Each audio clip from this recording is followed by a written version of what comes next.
बड़े बड़े राजा लोग उन्हें अक्सर आमंत्रित करते थे। बाबा का उन्नत भाल, उदात्त मुख मुद्रा, दिव्य गुण और प्रभावशाली व्यक्तित्व देखकर राजा लोग कहा करते, लखीराज बाबू, भगवान ने भूल कर दी है जो हमें राजा बनाया। राजा तो आपको बनना चाहिए था। ये तो आपका बड़प्पन है राजा साहब। आपका स्वास्थ्य आजकल ठीक नहीं है। नेपाल नरेश को सूचना भिजवा दूं कि आप नहीं आ रहे हैं? नहीं मुनीम जी, निमंत्रण को ठुकराना मेजबान का अपमान होगा। हम अवश्य जाएंगे। नेपाल नरेश ने सिंहासन से उतरकर उनका स्वागत किया और खूब मेहमान नवाजी की। एक बार उदयपुर के महाराणा ने बाबा को सब परिवार आमंत्रित किया और जब तक बाबा नहीं आए तब तक महाराणा ने दरबार रोक कर रखा। इस प्रकार दरबार कभी रुका नहीं था। महाराणा साहब, दरबार का वक्त गुजरता जा रहा है।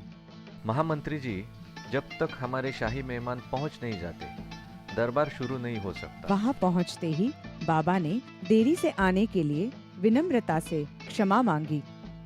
माफ कीजिए राणा साहब, सफर में वक्त थोड़ा ज्यादा लग गया। मेहमान देवतुल्य होते हैं लखीराज बाबू, माफी मांगकर हमें शर्मिंदा ना कीजिए। महामंत्री जी, अब दरबार शुरू करवाइए। एक दिन कोई सुनार अपने 2 बच्चों को लेकर बाबा की दुकान पर आया। लखीराज बाबू, इन हीरो को गहनों में जड़ना है। सितारों जैसे चमकते कांच के टुकड़े कितने सुंदर हैं। एक पुड़िया ले लूं? अरे, ये तो एक ही पुड़िया है, दूसरी कहाँ गई? उन्होंने किसी से कुछ नहीं कहा। वे किसी पर कभी अविश्वास नहीं करते थे। शायद सुनार के बच्चों ने खेलने के लिए ले ली होगी।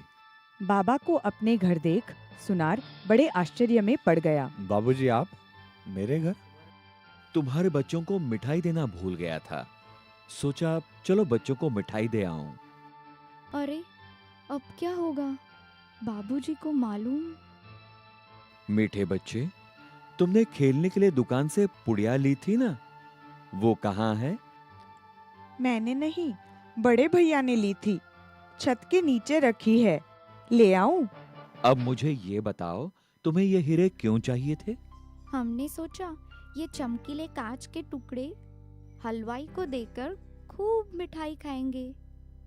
ऐसे बिना पूछे कोई चीज लेना बड़ी गंदी बात होती है प्यारे बच्चे।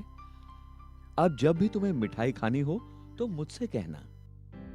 बाबा मेहमानों का स्वागत ऐसे करते जैसे घर में देवता पधारे हों। अतिथि सत्कार को वे धर्म समझते थे। आइए आइए, आपने हमारा घर पावन किया। बाबा का एक दोस्त बनारस में रहता था। जब अपने परिवार से तंग आ जाता तो बाबा से मिलने चला आता। कितना शांत चेहरा, कितनी प्रेम भरी मूर्ति, कितनी अपूर्व शांति मिल रही है।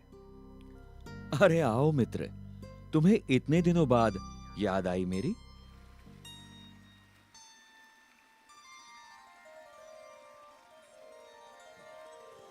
एक बार बाबा गंगा किनारे धार्मिक यात्रा हेतु सपरिवार गए।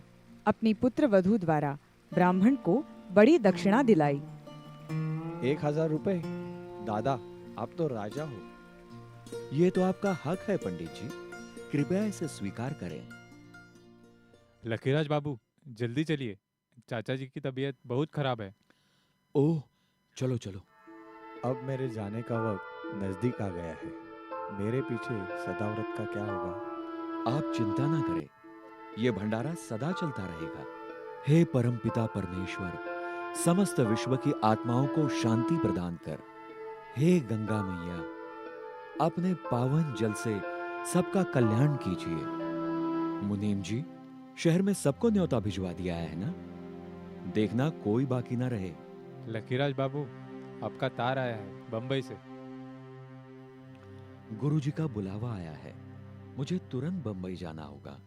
मगर पोते के जन्मदिन की पार्टी है, मेहमान क्या कहेंगे? गुरु का बुलावा काल का बुलावा है, मैं गुरु की आज्ञा टाल नहीं सकता।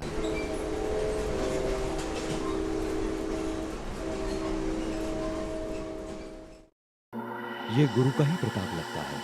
ओहो, प्रभु, मैं तो धन्य हो गया। गुरुजी, क्या ये आपकी ही कृपा थी? कैसी कृपा लखी? बाबा मन ही मन समझ गए, गुरु इस संबंध में कुछ नहीं जानते। फिर बाबा का मन सच्चे सद्गुरु परमात्मा की ओर खींचने लगा। मिल गया, खजाना मिल गया। माला माल, रत्न ही रत्न, मिल गई, चाबी मिल गई। आहा, आनंद ही आनंद, शांति ही शांति। इसी की तो तलाश थी मुझे। एक दिन बाबा को निराकार ज्योतिष स्वरूप परमात्मा शिव का साक्षात्कार हुआ। परमात्मा प्रकाश का दिव्य स्रोत जैसे उनके ऊपर आ रहा है। पाना था सो पा लिया, अब बाकी क्या रहा? विश्व में मानव इतिहास की एक आश्चर्यकारक घटना, कलयुगी सृष्टि के महाविनाश का साक्षात्कार। पश्चिमी दुनिया बॉम्ब से दहक रही है। भारत में गृहयुद्ध, भूकंप, बाढ़ से हाहाकार।